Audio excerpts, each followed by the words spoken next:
This is a big update that we're getting via sources. There's been an India-China troops clash at Tawang sector. But what we're also getting to know is that both sides have immediately disengaged. So a confirmation of sorts that is coming in via sources of a clash that has taken place between India and Chinese forces. Abhishek, my colleague, is joining us. Abhishek, what more do we know? So this incident has happened on 9th of December, and we know that along India-China line of actual control, there is a lot of confusion in terms of perception of the boundary line, and this has happened in the past also, that there has been skirmishes and clashes and differences between the two sides. But this first hand, it looks like there was face of could have been a combat between the two sides because the injuries have been reported among the soldiers of both the sides. Okay. And the incident has happened on 9th of December. This comes after almost after 2.5 years of Galwan clash, which has we have seen that 20 soldiers were killed in that conflict, and few Chinese soldiers were also killed. So since then, it looks like this is going to be one of the major, conflict where both sides engage physically, Indian soldiers and with their Chinese counterparts, and this has happened at a line of actual control in Tawang sector, which was contested by troops in a firm and resolute manner. So this is what we are getting through our sources, that Indian defense line, Indian forces, Indian soldiers at that Tawang line of actual control, they were very firmly and they very strongly pushed back Chinese soldiers in that area. And this face-off has led to minor injuries to few personnel from both the sides. However, there has been line of contact established on both the sides. Both sides immediately disengaged from the area. As a follow-up of the incident, and own commanders in the area held a flag meeting with his Chinese counterpart. Indian commander held a flag meeting with his Chinese counterpart and discussed the issue in accordance with his structured mechanism to restore peace and tranquility. We know that there is established mechanism between India and China whenever there is a conflict or there is a confusion in the line of actual controls perception. Right. Established mechanism calls for a meeting among the commanders, and that to dissuade and to not let the situation aggravate further. And this is reported, and the incident was reported happened on 9th of December, and we are getting the information now. You did mention that there have been some injuries, there have been minor injuries that have been faced to personnel from both sides. My colleague Akash is also joining us. Akash, more details that you're picking up? So, Shivani, as Abhishek rightly mentioned, this happened on 9th of December, and, this is a major incident after 2020. We have seen Galwan, where, 19 of our soldiers laid down their lives, including Colonel Santosh Babu, and this is happening at a time when, we are already seeing the escalated conditions at some point. This has been reported from Arunachal Pradesh, which is the eastern sector of actual line of control, and, we are learning that there are injuries on both the sides. And as I, mentioned earlier, it happened on 9th of December. And, as far as the current situation is concerned, so peace and sanity has been, restored in that particular area. In fact, commanders from both the sides had a flag meeting, and as of now, peace has been restored in the area.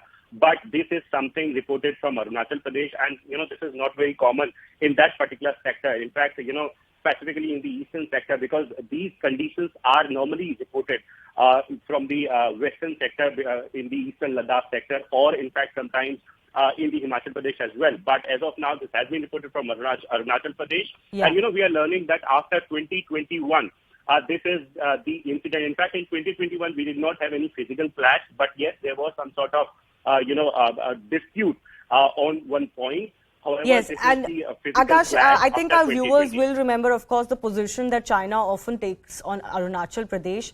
Just to understand the context and the history of the conflict between India and China, especially when it comes to Arunachal Pradesh, where this latest incident has happened. Let me also go across to Zaka Jacob, who's joining us live. Zaka, certainly not good news as far as India-China relationship is concerned. Oh, absolutely. The fact that this is happening in Tawang, and like you said, Tawang has been contested by the Chinese. They look at it as part of southern Tibet. I think the second most important monastery in Buddhism, in Tibetan Buddhism, is in Tawang. So it's a hotly contested area politically as well. But I think the sense that we're getting from the statement that's been put out, which Akash was referring to from top MOD sources, these are official sources from the Ministry of Defence, that there were minor incidents to soldiers of both sides, both Indian soldiers as well as the Chinese soldiers. Whether there were any weapons used or whether this was hand-to-hand combat like we saw in the Galwan incident that happened in June 2020, we don't know. What we do know is that this statement also suggests that there are no fatalities on either side. So that tends to give the impression that this was no weapons of any grave nature were used in this. Look, the fundamental problem is there are differing perceptions of where the line of actual control is. Not just in Tawang, but in other parts of the line of actual control. And the critical thing, as far as Tawang is concerned, is again it's a fight for capturing the heights, because now the snow will set in, and for the next 6 months or so, you will not be able to access the heights unless you do it now. So this incident happened. We're given to understand on the 9th of December. As of now, minor injuries sustained on both sides. The problem also, Shivani, is the last round of clashes that we had in June 2020, Galwan and all the other points, those friction points have not been resolved completely yet. Certainly in Depsang and in Demchok, two critical areas in eastern Ladakh, the face-off still continues. Disengagement has not happened. The one good news that we have about what happened in Tawang on the 9th of December is that commanders, on-ground commanders of both the Chinese and the Indian armies sort of quickly established a flag meeting there, after which we're given to understand that soldiers of both sides disengaged. So that seems to be the situation on the ground as of now. But once again, it sort of highlights the possibility and the potential for A, miscommunication, and B, more importantly, these kind of clashes between India and China. And I guess the sense that one gets is that this will be taken very, very seriously at the highest levels of the government of India, not least because the ongoing situation in Demchok and Depsang in eastern Ladakh has still not been fully resolved. And as the External Affairs Minister said the other day in Parliament, we are right now not in a normal relationship with China. It is not a normal bilateral relationship until these border skirmishes are addressed and addressed forthwith. So this is, of course, the major first incident since June 2020, the Galwan clash. But as far as Arunachal Pradesh is concerned, Zaka, in 2021 October, there was an incident where some Chinese soldiers of a large patrol team were detained for a few hours by the Indian Army as they engaged in a minor face-off and clash near Yangtze. So, of course, we do know that Arunachal Pradesh, as you very rightly mentioned, China contests as part of its own territory or Tibet territory. Now there is a flag meeting that has taken place. What is the next mechanism, Zaka, that you think will follow from here? So there is already an established mechanism whereby the levels of escalation, the commanders on ground, the on-ground commanders are the first level of defense. They've already held the flag meeting and diffused the situation.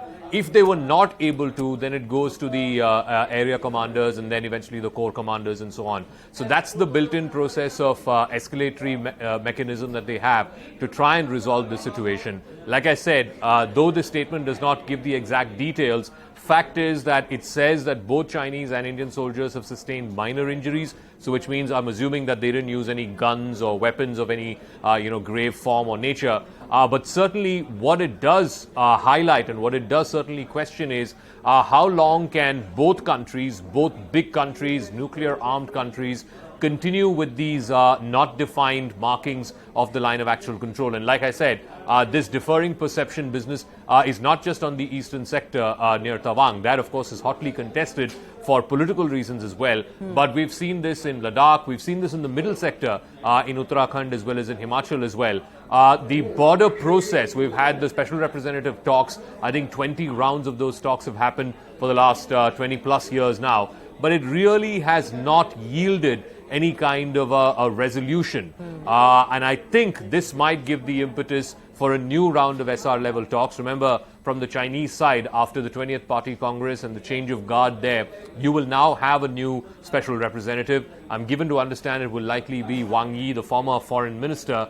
I think the impetus now will once again be on why are there these frequent misperceptions of the LAC? Like you said, that incident that happened in October 21 was again a patrol party of the Chinese PLA coming into territory that India perceives as marked Indian territory. And this happens vice versa. Indian troops go into the Chinese side and they are also confronted there. So this keeps happening, this sort of lack of perception or misunderstanding of perception of where the LAC actually lies. But the fact that it's leading to clashes, even though they are minor ones, I mean, this could have very well escalated. If somebody opened fire, this could have very well escalated to a much graver consequence. But the fact that it seems like, as of now, only minor injuries have been sustained on both sides indicates to me that weapons of any grave form were not used. And that, I think, is one good news, that it's been quickly resolved. B, like Akash was saying, a flag meeting was held by the local commanders there. And right now, the situation we're given to understand is normal. Generally, when such news first breaks, of course, both sides tend to play down the incident, and that is for obvious reasons. In this case, we'll have to wait and see exactly what is the extent of what has happened. But Zaka, the fact that there is, I'm not sure if we can say that another front has been opened, because this is an existing area of dispute. But the fact that, in Ladakh, the dispute is already ongoing and we are still continuing to be eye to eye, and then something like this happens, that is not good for the relationship between the two countries. The External Affairs Minister has been saying, and he said in Parliament last week as well, right now the bilateral relationship between New Delhi and Beijing is not a normal one. And it's not going to become normal until this LAC question is resolved, until there is full disengagement in the two remaining parts in eastern Ladakh, which is Demchok and Depsang. Some of the other places like PP15, PP17, Gogra, etc., they've managed to, over multiple rounds of Corps Commander talks, I think there have been 14 or 15 rounds of those talks, they've managed to disengage in those points. But in Demchok and in Depsang, it still continues. And until that is resolved, like the EAM said, we're not in a normal relationship. Tawang, of course, has not just the issue of lack of understanding of each other's perception of where the LAC is.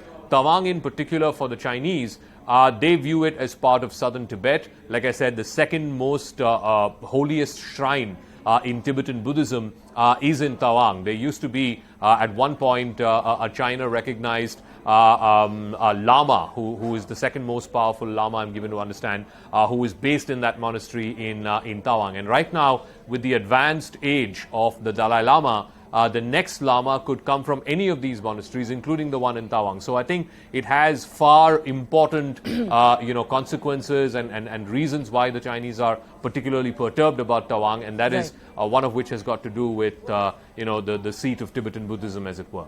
All right. Zaka, thank you for joining us. Major General Dhruv Katoch, Director, India Foundation, Dr. Tara Karta, former Director, National Security Council Secretariat, both joining us on the show. Major General, how are you viewing this latest episode? Could this escalate, or is this going to be managed at the local level? Thank you. I think this is a matter of concern.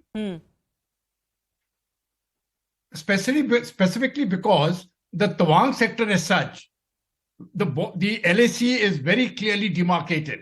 In fact, we have the McMahon line there. It is very clearly demarcated, and the Indian side and the Chinese side know exactly where the line lies. So for any incident to take place in the Tawang sector, to me, frankly, has come as a surprise. The matter has been resolved as of now, but the fact that the Chinese came up and attempted to do something, I think is a matter of concern. And the area needs to be watched very, very specifically, because the Chinese are intent on creating mischief in this region.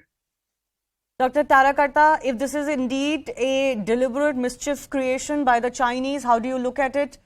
We've got issues going on in China itself, and this could effectively be opening up of another front after Ladakh versus India. How do you see it?